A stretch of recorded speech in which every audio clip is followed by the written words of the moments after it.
जय हिंद साथियों। मित्रों, आप भगवान को मूर्तियों में ढूंढा करते हैं, ईश्वर की तलाश आप कंदराओं गुफाओं में किया करते हैं।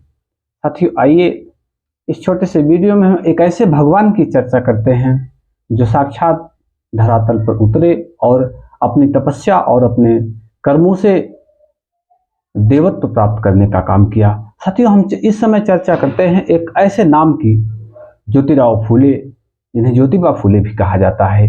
ये नाम ही पर्याप्त है। साथियों मित्रों, आपका जन्म 1827 को महाराष्ट्र के पुणे में हुआ था। आप एक ऐसे ब्राह्मण थे जो दलितों, पिछड़ों, अछूतों के जीवन के कल्याण में आपने अपना पूरा जीवन लगा दिया। साथियों, निचली जातियों के उत्थान के लिए आप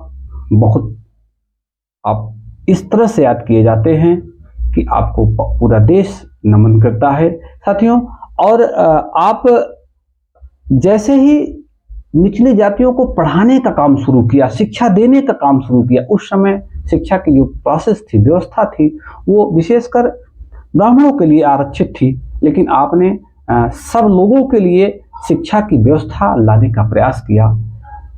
निश्चित रूप से आपको अपने समाज से तिरस्कृत होना पड़ा रहा होगा।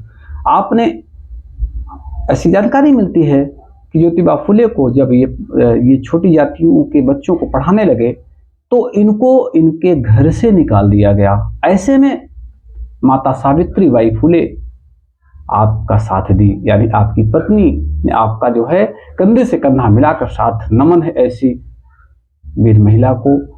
और प्रथम शिक्षिका के रूप में भी जानी जाती हैं। और साथियों, 1848 में पहला भारत का पहला बालिका विद्यालय खोलने का काम किसने किया? सावित्रीबाई फूले ने। मित्रों, अब साथियों, इस समय जो चर्चा का विषय है फूले फिल्म को लेकर है। मित्रों, पूरे सिस्टम का जो पूरा एक मकहमा इस समय लगा हुआ है वो मनुवाद की तरफ लगा हुआ है। साथियों, और ऐसे में निश्चित रूप से अगर फूले को सामने लाया जा रहा है तो एक ऐसे लोग जो अभी भी सामंतवादी व्यवस्था लागू करना चाह रहे हैं, उनके सर में निश्चित रूप से, उनके पेट में निश्चित रूप से दर्द होगा। और दर्द ही नहीं बल्कि मित्रों एक तरह से तकलीफ उनको हो रही है। ऐसा नहीं होना चाहिए, क्योंकि ज्योतिबा फूले भी एक ब्राह्मण थे और उनको आज ईश्वर के रूप में याद किया जा रहा है। क्योंकि अपना तो हर व्यक्ति स्वार्थी, देखिए मानव का चरित्र जो होता है स्वार्थी होता है, वो अपना बनाने का प्रयास करता है, लेकिन पूजा उसकी होती है जो अपना ना बना के लगभग पूरे समाज को बनाने का काम करे।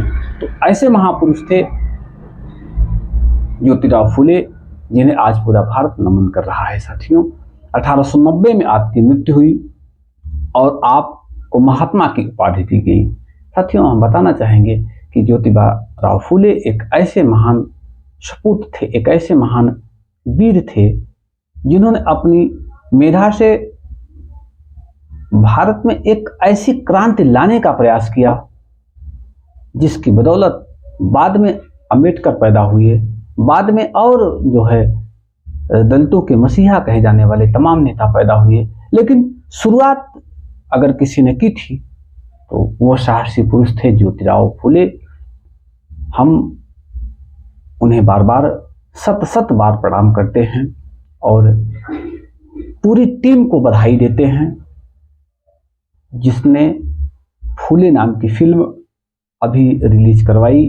पूरे उनके कलाकारों को, पात्रों को, इनको जो पर्दे के सामने हैं, जो पर्दे के पीछे हैं, हम सबका आभार प्रकट करते हैं और सबको नमन करते हैं, सबको नमस्कार करते हैं कि आपने एक तपस्या के बाद एक ऐसी फिल्म सामने लाई जो निश्चित रूप से एक संदेश देने का काम करेगी। जय हिंद साथियों, हम एक बार निवेदन करेंगे कि आप इस फिल्म को अवश्य देखें। क्योंकि समाज की व्यवस्था आप बदलने का प्रयास करें। मित्रों, जय हिंद।